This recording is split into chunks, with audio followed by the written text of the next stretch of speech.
What's going on, everyone? This is Kunal. So, in this video, I'm going to talk about my favorite cryptocurrency, Ethereum. And especially since Ethereum's really heating up right now. Since, an article on Fortune magazine talks about how Bitcoin will hit 20,000 in 2018. And here's why Ethereum is a better bet, says the Reddit co-founder. So many people are even more bullish on Ethereum than they are on Bitcoin. And Quartz has an article saying, is Ethereum a security? The answer could upend the crypto world. And many people are, discussing, and the SEC is discussing, whether they're going to label Ethereum a security. So with all this discussion happening over Ethereum, what is Ethereum? What exactly is it, and how does it interact with the market? What is its place in the market? So first, this article we have on AltCoin Buzz, written by yours truly, describes Bitcoin and Ethereum as the reserve currencies of the crypto market. And the main points in this article are written over here. As you can see, on the top exchanges, the top trading pairs are Bitcoin and then Ethereum on most of these exchanges. Ethereum is close to matching and sometimes even surpasses Bitcoin trading pairs on many of these exchanges. And this article goes on to describe that while Bitcoin represents 31% of all crypto trading pairs, Ethereum represents 14%, which is a huge amount in this wild west that is cryptocurrency trading. So, what is Ethereum? And when people are trying to classify it as a security, we have to understand what it actually is so we can make the proper argument about why Ethereum is not a security. So first, mining. So, as with any proof of work coin, although Ethereum is trying to go to proof of stake, but that's for another story, Ethereum goes on a proof of work algorithm called ETH. And so, miners connect to the network looking for rewards in, small amounts of Ethereum as they mine and give their processing power to the network in exchange for getting transaction fees.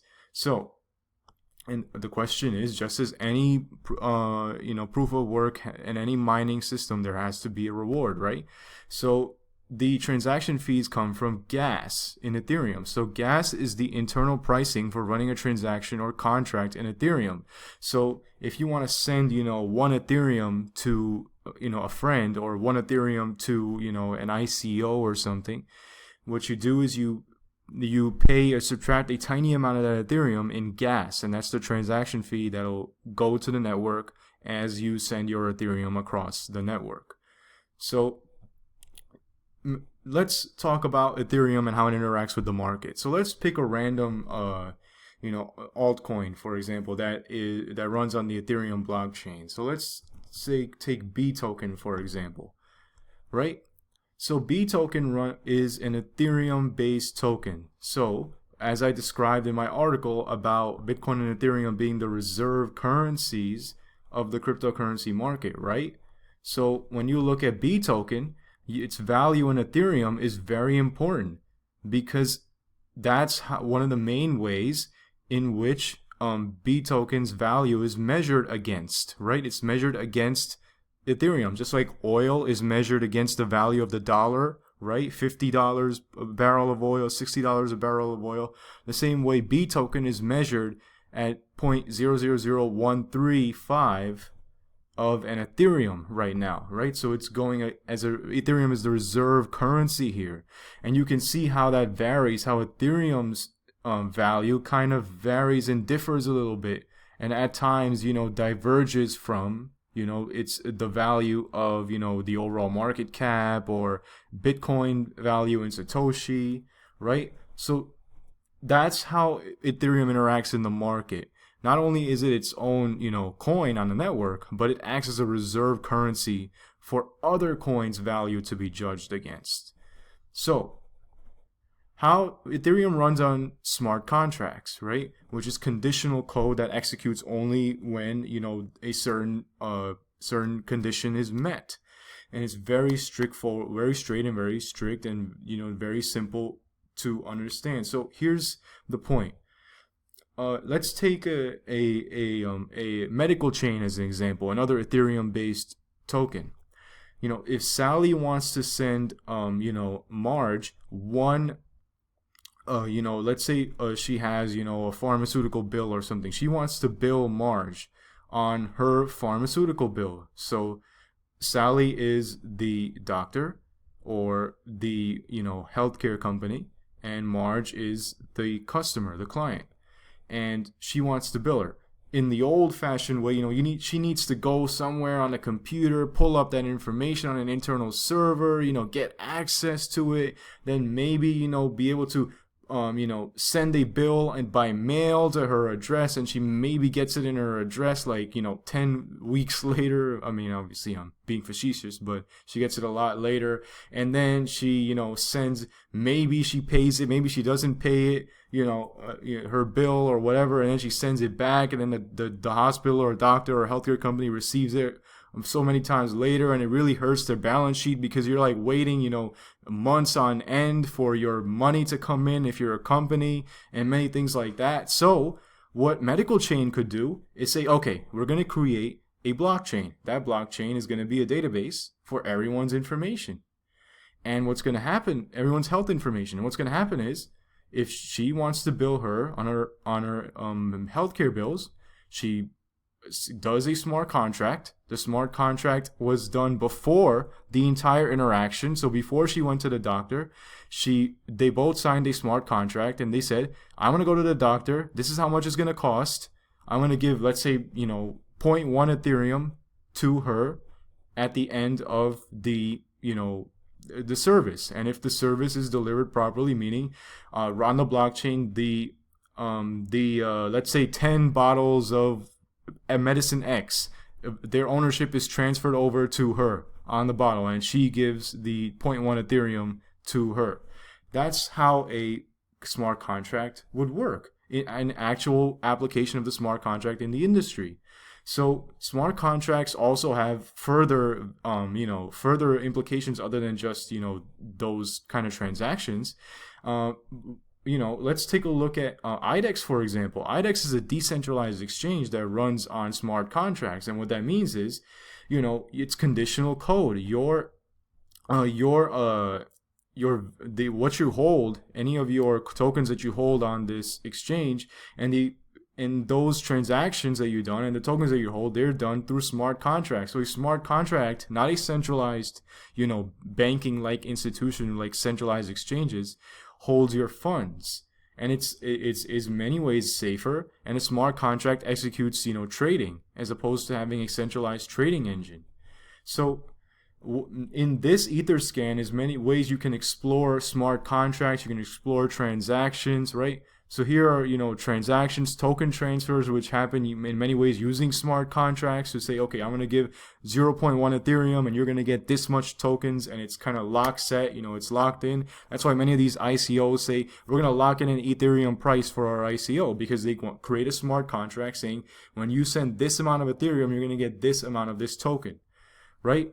So furthermore, you can see people's token balances over here. Now, of course, you can't see who this address is. See, this is the Ethereum address right here. You can't see whose address it is. All you see is this Ethereum address, right? So you can see their balance. You can see the coins that they have. This is most useful for yourself, right? You know your own Ethereum address, your public key, right? You know it, so you can enter it over here, and you can go and see your entire balance on your Ethereum address. The Etherscan is really a nice way for you to keep track of your funds and all the transactions you've done on the blockchain. You can also see other people's who are willing to share their Ethereum address, although not that many people would be. Moving on though, so the next thing I want to talk about is Ethereum, improvement proposals. So we have an Ethereum improvement proposal coming up, and it's designed to unfreeze 260 million. So it's essentially kind of like a bailout. And we had a bailout before in Ethereum on the Ethereum blockchain, and it ended up with Ethereum forking into Ethereum Classic, right? But to give you a definition of Ethereum improvement proposals, they describe standards for the Ethereum platform, including core protocol specifications, client APIs, and contract standards. So it's exactly what it says. It's an improvement proposal. It could be improving the blockchain itself. It could be improving, client APIs, things that, which are, public interfaces or user interfaces that interact with Ethereum and Ethereum-based tokens, right? So that's Ethereum in a nutshell. It's really my favorite cryptocurrency. Just to go back here and see what people are saying when they're talking about is Ethereum a security. They describe, how Ethereum is volatile. They say it's vaulted in value, right? And it says that, its position is now under threat amid rumblings that U.S. regulators could classify Ethereum or its initial offering of Ether tokens to users in 2014 as a security. While the U.S. commodities regulator has claimed Bitcoin for itself, such a move by the SEC would make Ethereum the same as a stock, right? So Ethereum itself has become a favored platform for outfits issuing their own customized cryptocurrency tokens, right? So when they say what's the case for Ether being a security, they're arguing that Ethereum meets the so-called Howey test, a legal precedent that guides whether an asset is classified as a security or not. Here's the key.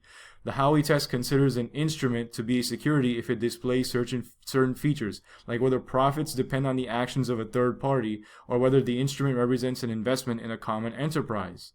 So, says the common enterprise in Ethereum's case is the Ethereum Foundation. If the instrument can prove that it's a useful item in itself, like a barrel of oil or a golf club membership, then it can escape classification as a security. And this is the key part right here, right? What did I just describe, right? I just described how Ethereum is a reserve currency.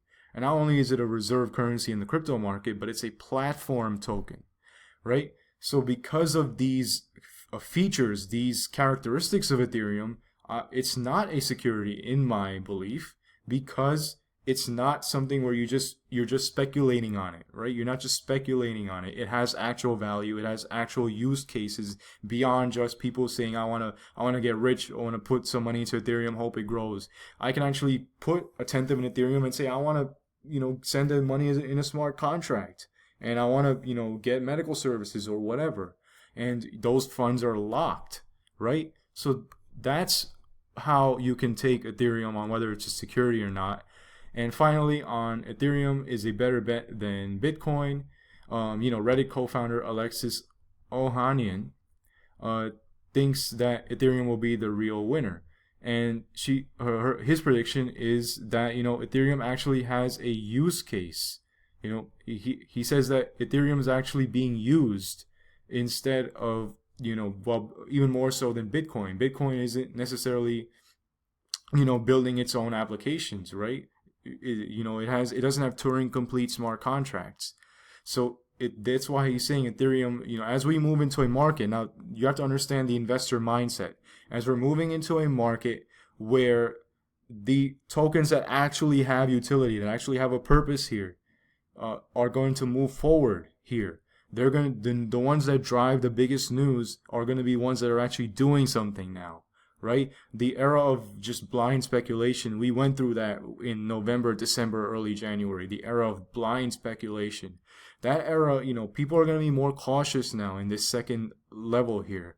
And I think that's why Ethereum has a great chance here, because it is going to facilitate, and the proof's in the pudding, guys. Ethereum has by far the largest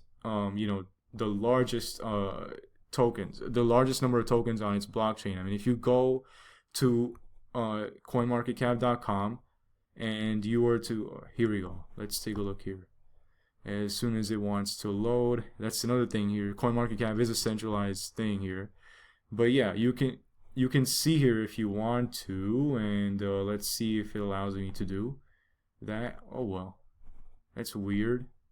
There we go. If you look at tokens only, look at this. Look at this, guys. Ethereum. Oh, it's dominating the platform market right now, guys. I mean, the proof's in the pudding. It is going to be big, and obviously this is not financial advice, because again, Ethereum is not just a speculative investment. It actually has use cases beyond just money in terms of gaining more money, but that's what it is. So that's going to conclude my video on this. I really want to thank you guys, and you guys can go to our AltCoin Buzz IO channel or our website, and you can also follow us on Twitter at AltCoin Buzz IO. So please do that, and thank you very much.